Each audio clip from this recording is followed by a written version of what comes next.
Alors, voici un exercice où on se donne A, B et C trois événements tels que A union B est égal à B inter C. Et on veut montrer que A est inclus dans B et que B est inclus dans C. Quand on a ce genre d'exercice où on veut montrer qu'un ensemble est inclus dans un autre, la technique est quasiment toujours la même. Vous allez prendre un élément du premier ensemble et montrer que cet élément appartient au second. Donc là, par exemple, je vais prendre X dans A. Et vous notez ici la différence entre l'appartenance à un ensemble, qui se note comme un petit E, et l'inclusion entre deux ensembles, qui se note comme un petit C. Okay, un élément appartient à un ensemble est inclus dans un autre ensemble. Ce sont deux concepts différents. Alors, X est dans A, on va montrer qu'il appartient à B. Donc, puisque X est dans A, vous êtes d'accord pour dire que X est dans A ou dans B. Parce que qui peut le plus peut le moins. Donc X est dans l'union de A et B.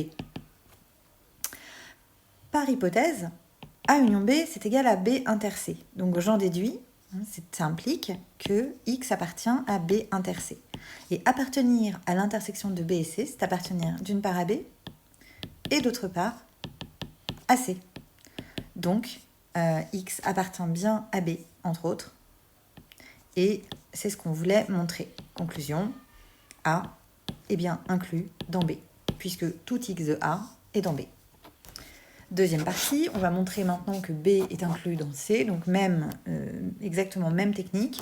Je vais l'appeler Y pour que ça change. Je prends Y dans B, et mon objectif ici, c'est de montrer que Y appartient à C. Donc, comme il est dans B, il est aussi dans A et B. Oups, il s'appelle Y.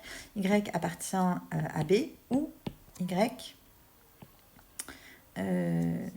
appartient à A. Et donc, Y, il est bien dans l'union de A et B. Comme tout à l'heure, par hypothèse, il est donc aussi, puisque les deux ensembles sont égaux, dans l'intersection de B et C.